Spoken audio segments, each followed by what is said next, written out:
There's this episode of Broad City where the girls go apartment shopping and they are shown this tiny shoebox of an apartment that is of course marketed as some prestigious railroad style condo. The apartment is so small that there doesn't seem to be a space for a lavatory. So one of the girls asks, "Where's the bathroom?" To which the real estate agent says, "Where isn't the bathroom?" Genius. Because on the level of the delivery, her answer is announcing good news. Broaden your horizon. This is a land of possibility. Choose your own adventure. Where isn't the bathroom? But of course, on a more practical level, this is a one-way ticket to a life of filth.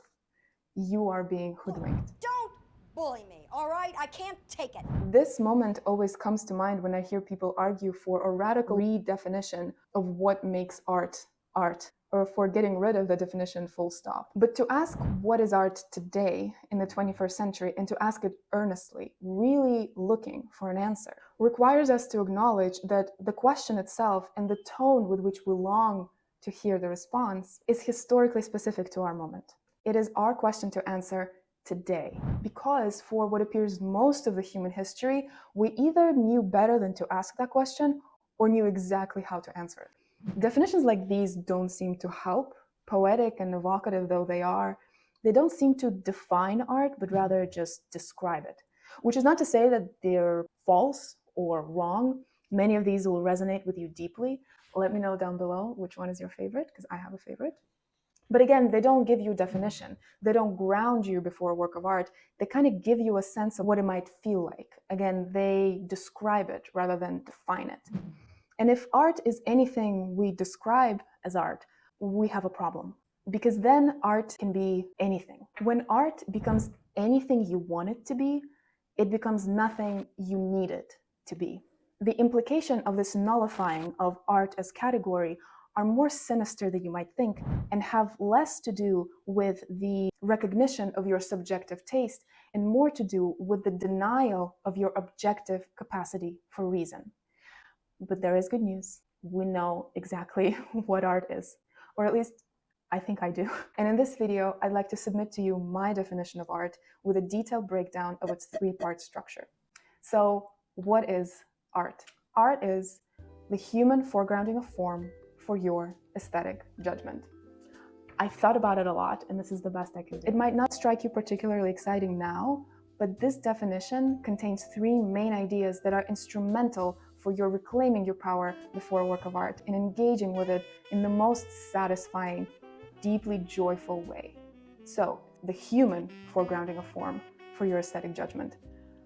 Why human? Oh, but what about that elephant that drew a landscape in the sanctuary, or that pug that drew a self-portrait? No, I'm sorry, not art. What you're recognizing is the surprising skill as something you, human, can do. Something that we understand as a result of being sensitive and intuitive and not just pragmatic and instinctive. Art calls upon the human capacity for pleasure, for engaging with the world. And as such, it resonates with your experience of human sociality and your capacity for reason. American poet, philosopher, and abolitionist Ralph Waldo Emerson wrote this about great works of art. In every work of genius, we recognize our own rejected thoughts. They come back to us with a certain alienated majesty.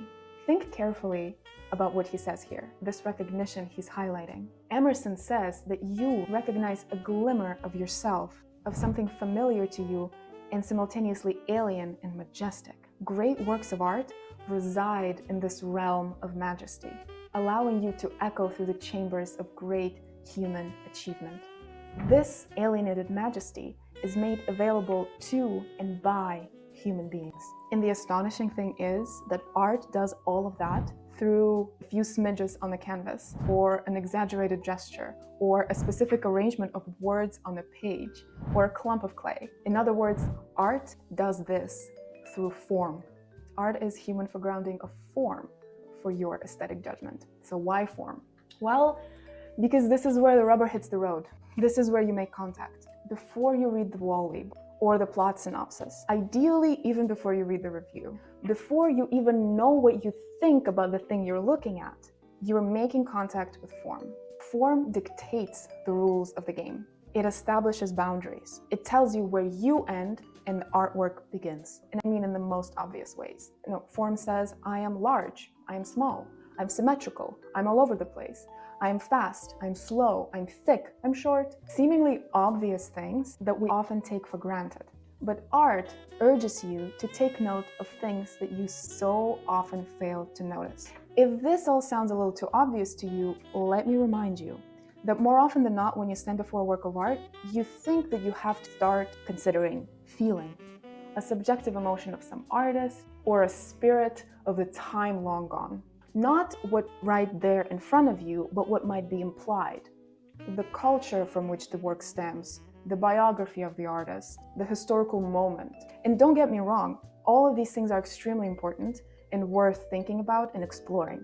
Books are written about them, some good ones too. But form gives you an opportunity to discover, to step outside of yourself and focus on the material, be in the present moment, in a way that a biography of an artist or a podcast about that particular historical period will never be able to do. This idea of centrality of form to our experience of artworks is a bit of a ghost from the past, but not too distant, a past from the early 20th century, when people did not ask what is art, but rather asked, what does art do and how? The reason there was this need to explore utility of art forms is that art was to be employed in articulating grand narratives and building modernist projects. In Russia, in the lieu of Communist Revolution of 1917, a school of art theorists emerged that explored the mechanics of art by boiling artworks to its most fundamental elements. These theorists we now call formalists.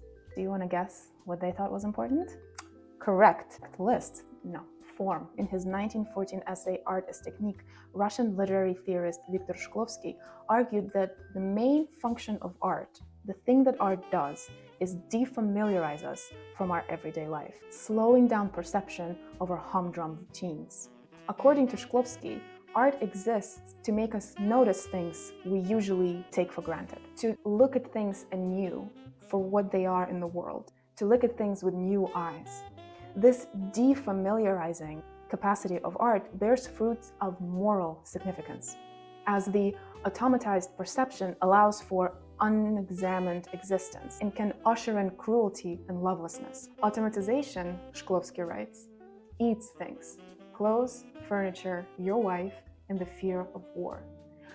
Listen to the horror here. Automatization of our perception, just going with the flow of things, not really paying attention to the world around us. This way of being devours your loved ones and desensitizes you to the suffering of others. Art estranges us from the familiar and is capable of dispelling the automated perception of every day, giving us the possibility to experience something anew.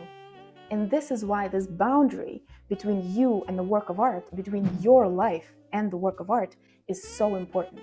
Now, if you are familiar with the differences between modernism and postmodernism, you might say this to me: well, we live in a postmodern era. Postmodernism rejects structure and order, I remember. It embraces open systems and webs of understanding.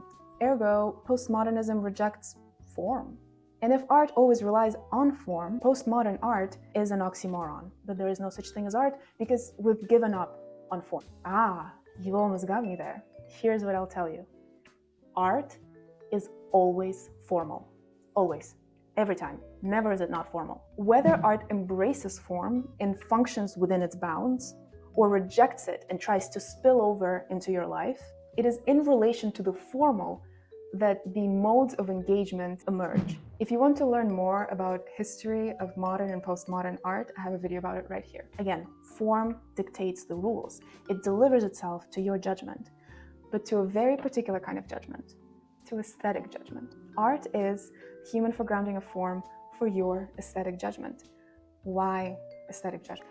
In judging aesthetically, what you're trying to discern is whether or not you recognize beauty in whatever it is you're looking at. Whether or not this arrangement of form thrills you into a higher resonance with something larger than yourself, that you now have access to by the virtue of your human formal engagement. The single most important guiding question that helps you to formulate your aesthetic judgment is, what is the feeling of this work of art?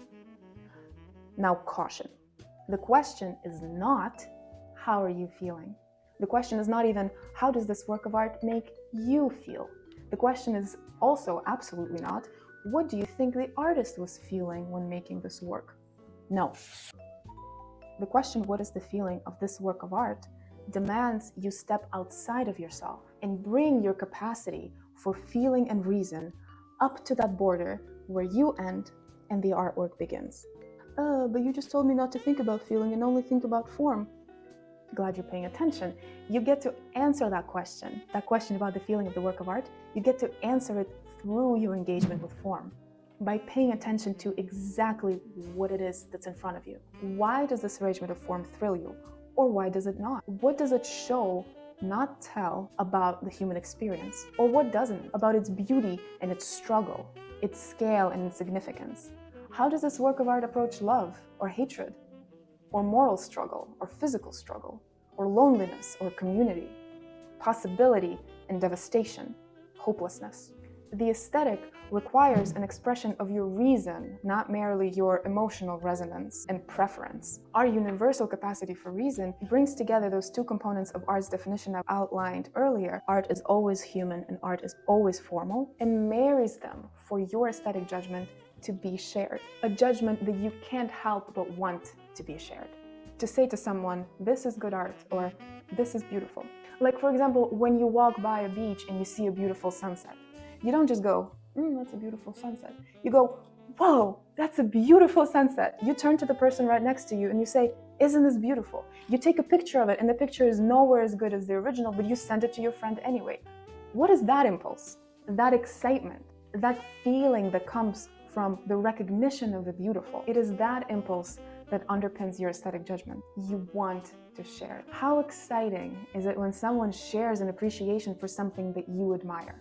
How close do you feel to that person? And alternatively, how devastating and heartbreaking can it be when someone doesn't see what you see? That gulf that opens up between you. It's not the end of the world, nothing too dramatic, but that little ping, it makes you feel a little lonely, a little misunderstood.